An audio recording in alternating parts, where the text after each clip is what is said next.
వేట షురూ అయిపోయింది. ప్రైవేట్ గూఢచర్యం మీద వేటు కూడా ఖాయమైపోయింది. డ్రాయింగ్ రూమ్లోకి, బెడ్రూమ్లోకి, చివరకు టాయిలెట్లలోకి సైతం కన్నాలేసి చూసే మీడియా స్టింగ్ ఆపరేషన్ల కంటే 4 మాటల్ని దొంగలించి నానా యాగి చేసే ఫోన్ ట్యాపింగ్లే అత్యంత భయంకరాలంటూ సర్కార్ తెగ ఫీల్ అయిపోవడం చాన్నాళ్ల నుంచి చూస్తూనే ఉన్నాం. ఇప్పుడు ట్యాపింగ్ దయ్యాన్ని పట్టేసి సీసాలో బిగించేయడానికి సర్కార్ నడుం బిగించేసింది.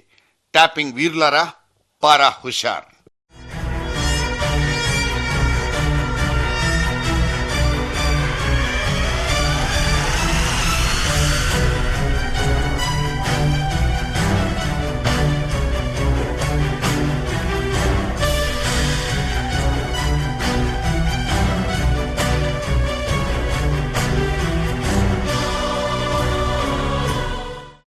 మీ చేతిలో సెల్ ఫోన్ మీది మాత్రమే కాదు, మీకు కాని వాళ్లది, మీ మీద కన్నేసిన వాళ్లది కూడా.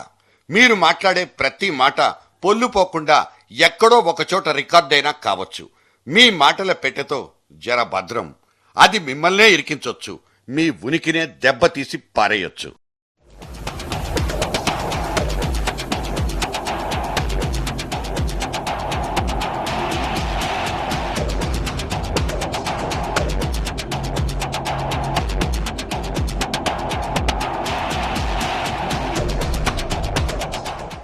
మూడు ఖరీదైన మరియు కీలకమైన కేసుల్ని చీల్చి చెండాడేస్తూ చెండచాతనుడంటూ పేరు తెచ్చుకున్న సిబిఐ జేడీ లక్ష్మీనారాయణ్నే చెమటలు పట్టించగలిగిన టెలిఫోన్ ట్యాపింగ్ ఇప్పుడు మళ్లీ వార్తల్లోకి వచ్చేసింది. ప్రభుత్వాధికారి అంటే పబ్లిక్ టెలిఫోన్ బూత్ లాంటోడు. అందరికీ అన్ని వేళలా అందుబాటులో ఉండాలన్నది ఒక కాన్సెప్ట్. కాకపోతే దేశంలోనే అత్యున్నత దర్యాప్తు సంస్థ ఉన్నతాధికారిగా ఆయన వేరబౌట్స్ అన్ని గోప్యంగా ఉంచాలన్నది ఇంకో కాన్సెప్ట్. ఈ రెండు నేపథ్యాలకున్న కాంట్రడిక్షన్ మూలంగానే సిబిఐ జేడీ ఫోన్ ట్యాప్ చేయడం కరెక్టా కాదా అన్న చర్చగానే మిగిలిపోయింది. కానీ తమ కిందకు నీళ్లు తెచ్చే ఏ ప్రక్రియనైనా సరే నిషేధించుకుంటూ పోవడం ప్రభుత్వాలకున్న అలవాటు. ఈ ఫోన్ ట్యాపింగ్ సైతం సరిగ్గా అక్కడే బలైపోయింది. ఫోన్ ట్యాపింగ్ అనేది ఎప్పుడూ వివాదాస్పదమే. 1885 నాటి టెలిగ్రాఫ్ చట్టాన్ని గుర్తు చేస్తూ తాము టార్గెట్ చేయాల్సిన నంబర్ డీటెయిల్స్ ఇస్తూ పోలీస్ పవర్స్ కి అర్జీ పెట్టుకుంటే తప్ప ట్యాప్ చేయడానికి గ్రీన్ సిగ్నల్ రాదు. ఫోన్ ట్యాపింగ్ మీద పర్మిట్లు, పరిమితులంటూ ఎందుకీ అనవసరపు లొల్లి, అసలు ట్యాపింగ్ ఫెసిలిటీనే లేపి పారేస్తే పోలా అంటూ కేంద్ర సర్కార్ బెత్తం చేతికి తీసుకుంది. నీరా రాడియా, రతన్ టాటాల మధ్య జరిగిన ఒక ఖరీదైన మాటామంతి పబ్లిక్ లోకి వచ్చిన తర్వాత నుంచే ఈ ట్యాపింగ్ మీద కేంద్ర ప్రభుత్వం కన్నేసింది. చేస్తే గీస్తే ట్యాపింగ్ మేమే చెయ్యాలంటూ ప్రైవేట్ ఏజెన్సీలు, కార్పొరేట్ కంపెనీలకున్న ఆ ఒక్క హక్కును లాగేసుకుంది. మీ దగ్గరున్న ట్యాపింగ్ మెషిన్లను మాకు సరెండర్ చేయాల్సిందేనంటూ తాకీదులను కూడా జారీ చేయాలనుకుంటోంది. కాకపోతే ఆ మెషిన్లన్నీ ఇప్పుడు ఎక్కడెక్కడ దాక్కున్నాయన్న డేటా మాత్రం టెలికాం శాఖ దగ్గర లేనే లేదు. వీటి కోసం ఇప్పుడు డిఓటి దుర్బిడి వేసుకుని మరీ వేటకు తయారైపోయింది.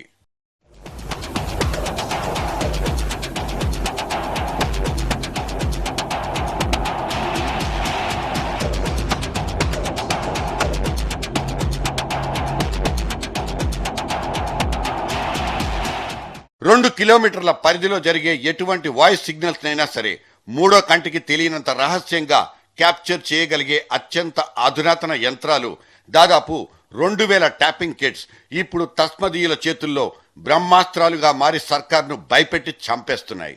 2 ఏళ్లకు ముందు వీటి మీద నిషేధమే లేదు. ఆ తర్వాత నుంచే ట్యాపింగ్ ఎక్విప్మెంట్ కొనుక్కోవడాన్ని ఒక విద్రోహక చర్యగా పరిగణిస్తామంటూ చేతినడ్డం పెట్టేసింది కేంద్ర ప్రభుత్వం.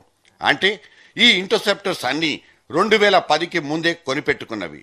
వీటిలో 90% మషిన్స్ కి ప్రైవేట్ శక్తులే ఓనర్లు. ఈ క్షణంలో ఈ మషిన్లన్నీ ఎవరెవరి ఫోన్లకు అనుసంధానమై ఉన్నట్లు, ఏ విఐపి కన్వర్సేషన్స్ కు తస్కరిస్తున్నట్లు, సీట్ల కింద బాంబు పెట్టినట్లు సర్కారీ పెద్ద తలకాయలన్నీ ఇక్కడే చిత్తడైపోతున్నాయి. 1, 2 కాదు, ఒకేసారి ఏకంగా 20 ఫోన్లను ట్యాప్ చేసేయొచ్చు. ఒక్క పుష్ బటన్ నొక్కితే చాలు, ఇన్కమింగ్, అవుట్ గోయింగ్ అన్ని కాల్స్ స్కాన్ అయిపోతాయి. డైరెక్ట్ గా మీ టేప్ రికార్డర్లోకే ఎక్కేస్తాయి. తెలియని వాళ్లకు it's very very stunning, sophisticated. Just 18,000 అక్షరాల 18,000 పడేస్తే చాలు. ఓ ట్యాపింగ్ కిట్ మీ ఇంటికే డోర్ డెలివరీ అయిపోతుంది. advancedintelligence.com అంటూ నిఘాకు సంబంధించిన అత్యంత ఆధునిక సాంకేతిక సమాచారాన్ని ప్రపంచానికి పంచిపెట్టడానికి ఏకంగా కొన్ని వెబ్సైట్లే ఆన్లైన్లో అమల్లో ఉన్నాయి. ప్రభుత్వేతర శక్తుల్ని ఉత్తేజపరచడం, దర్యాప్తు సంస్థలతో దాదాపు సమాంతరంగా నడిచేంత శక్తి సామర్థ్యాలనివ్వడం ఇవి ఈ వెబ్సైట్ల డ్యూటీలు. ముంబై జాఫర్ మార్కెట్కి వెళ్తే AK-47 తుపాకీలు రాసులు పోసి అమ్ముతున్నట్లే ఇక్కడ కూడా నిఘా కోసం ఉపయోగపడే సాంకేతిక వ్యవస్థలన్నీ కుప్పలు తెప్పలుగా దొరికేస్తాయి. ఇక్కడ జరుగుతోంది just nothing but corporate mafia. Corporate కంపెనీలు మాత్రం తమకున్న వాణిజ్యపరమైన స్వేచ్ఛను హరిస్తున్నారంటూ ప్రభుత్వాల మీద రంకెలేస్తున్నాయి. మారుమూల ప్రాంతాల్లో సిగ్నల్స్ రిసీవ్ చేసుకోవడానికి సెల్ ఫోన్ టవర్స్ కు ఒక ప్రత్యామ్నాయంగా మాత్రమే వీటిని వాడుకుంటున్నామంటూ లాజిక్ బయటికి తీస్తున్నాయి. CBI, enforcement directorate, intelligence bureau, research and analysis wing లాంటి ప్రభుత్వ రంగ దర్యాప్తు సంస్థలే ఈ ట్యాపింగ్ సౌకర్యాన్ని వాడుకునే అవకాశం ఉంది. అత్యంత పొదుపుగా, అది కూడా హోంశాఖ పర్మిషన్ ఉంటేనే అక్కడ ట్యాపింగ్ షురూ అయ్యేది. ఇటువంటప్పుడు కార్పొరేట్ కంపెనీలు, ప్రైవేట్ డిటెక్టివ్ సంస్థలు విచ్చలవిడిగా ట్యాపింగ్ చేస్తుంటే చూస్తూ ఎందుకు ఊరుకోవాలి? ఇప్పటికే కొనుక్కుని వాడుకలో ఉన్న ట్యాపింగ్ మషిన్లన్నీ మహా అయితే ఇంకో 2 నెలలు అంతే, వాటి బతుకు అక్కడితో ఖతం. ఎందుకంటే వాటికున్న శాంక్షన్స్ ఎక్స్పైర్ అయిపోతాయి. రెన్యువల్ చేయించుకుంటే ఇంకో 6 నెలలు మాత్రమే. ఆ తర్వాత టెలికాం శాఖ చేతుల్లో పెట్టడమో లేక డెస్ట్రాయ్ చేయడమో ఏదో ఒకటి తప్పదు. మషిన్లన్నీ తమ కంట్రోల్లోకి వచ్చేసి ఈ ట్యాపింగ్ లొల్లి మొత్తం సద్దుమణిగిపోతే దర్యాప్తు సంస్థలకు సంపూర్ణంగా స్వాతంత్రం వచ్చినట్లే లెక్క. ఫోన్లు ట్యాప్ అయిపోయి తమ టాపులెక్కడ లేచిపోతాయనంటూ రహస్య భేటీలు, డైరెక్ట్ గా ఢిల్లీ యాత్రలంటూ ప్రయాసపడిపోయే పొలిటీషియన్లంతా కూడా ఆ తర్వాత సేఫే సేఫు. కానీ ట్యాపింగ్ అనబడే ఒక భయంకరమైన సామాజిక సంక్షోభానికి తెరదించేశామంటూ మనం చంకలు బాదుకోవాల్సిన అవసరమైతే ఇక్కడ లేనే లేదు. అనుమతులు గట్రా అంటూ రాజమార్గంలో జరిగే దిగుమతి కంటే దొంగచాటుగా ఇంపోర్ట్ చేసుకునే ట్యాపింగ్ మెషినరీ ఇప్పుడు దేశం నలుమూలలా పాకిపోయింది. మన ఫోన్ల మీద మనకు తెలియకుండానే పహరా నడుస్తున్నా అక్కడ మనం ఏమీ చెయ్యలేని నిస్సహాయులంగానే మిగిలిపోతాం. మనం బడా బిజినెస్ టైకూన్లు, పొలిటికల్ ఐకాన్లు కానక్కర్లేదు. చోటా మోటా మనుషులపైన కూడా శత్రువులు ఈ ట్యాపింగ్ అనే చేతివాటాన్ని ప్రయోగించడం మనం చూస్తూనే ఉన్నాం. ఇవాళ రేపు ఫోన్ ట్యాపింగ్ అనేది గొప్ప ఘనకార్యం కానే కాదు. సిబిఐ జేడీ లక్ష్మీనారాయణ జేబులో ఉండే బిఎస్ఎన్ఎల్ ఫోన్ నెంబరే నిశ్శబ్దంగా ట్యాప్ అయిపోయింది. టోటల్ కాల్ డేటా తస్కరించబడి తస్మదీయుల కంట్రోల్లోకి వెళ్లిపోయినా ఆ సంగతిని అంత గొప్ప సిబిఐ పెద్ద మనిషికి గాని, బిఎస్ఎన్ఎల్ లాంటి సాంకేతిక వ్యవస్థకు గాని తెలీదు.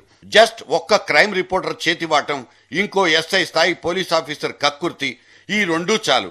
ఇవాళ ఏ విఐపి నెంబర్ అయినా సరే యథేచ్ఛగా ట్యాప్ అయిపోతుంది.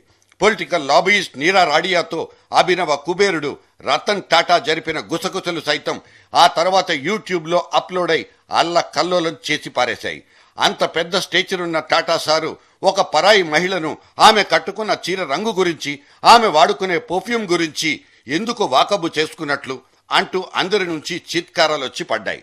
కానీ ఈ తుప్పర్లన్నింటినీ అడ్డంగా తుడిచేసుకుని నా స్వేచ్ఛను దొబ్బేశారు, నా హక్కుల్ని కూల్చేశారంటూ టాటా వారు సుప్రీంకోర్టు మెట్లెక్కి ఆగమాగం చేసుకున్న సంగతి ఇక్కడ అప్రస్తుతమే కావచ్చు.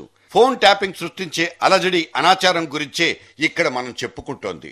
ఒక్కటి మాత్రం నిజం, ట్యాపింగ్ అనబడే సాంకేతిక సౌకర్యం ఇవాళ పిచ్చోడి చేతిలో రాయి. జీ న్యూస్ కి, జిందాల్ గ్రూప్ కి మధ్య జరుగుతున్న ఇవాల్టి గడబిడ ఒక్కటి చాలు ఈ ట్యాపింగ్ లాంటి ఎక్స్పెరిమెంట్ సృష్టించే అనర్థాల్ని చెప్పుకోవడానికి. జిందాల్ కు వ్యతిరేకంగా జీ రిపోర్టర్స్ చేసిన ఒక స్టింగ్ ఆపరేషన్ ఒక ఎత్తుగడ అయితే, దాన్ని బేషరతుగా నిలుపుదల చేయడానికి జీ న్యూస్ మనుషులే 100 కోట్ల లంచం అడిగారంటూ జిందాల్ చూపించిన రహస్య వీడియో సాక్ష్యం ఇంకో ఎత్తుగడ. ఈ సంక్షోభం ఖరీదు 2 జీ న్యూస్ ఎడిటర్ల ఖైదు. నేరగాళ్ల ఆచూకీ తెలుసుకోవడానికి ఒక ఏరియాలోని సెల్ ఫోన్ సిగ్నల్స్ ని మొత్తాన్ని మానిటర్ చేయాల్సిన అవసరం తరచూ పోలీసులకు వస్తుంది. ఒక్కోసారి దేశ రక్షణ వ్యవస్థకు సంబంధించి విదేశీ గూఢచర్యాన్ని నివారించడానికి సైతం ఫోన్లను ట్యాప్ చేసే వెసులుబాటు ఉంటుంది. కొన్ని ఎడతెగని కీలక కేసుల నిగ్గు తేల్చడం కోసం దర్యాప్తు సంస్థలకు ఆసరాగా నిలబడే ఈ ట్యాపింగ్ సదుపాయం ఇవాళ అనవసరమైన ఆవారాగాళ్ల చేతుల్లో పడిపోయింది. సో ఇవాళ ఏ ఒక్కరికీ వ్యక్తిగత స్వేచ్ఛ లేదు. కనీసం కుటుంబీకులతో మనసు విప్పే మాట్లాడుకోవాలన్నా ఏదో తెలియని భయం వెంటాడుతోంది. అందుకే ఫోన్ ట్యాపింగ్ అనబడే ఒక జాడ్యానికి తాళం బిగించాల్సిందేనని సర్కార్ భావిస్తోంది.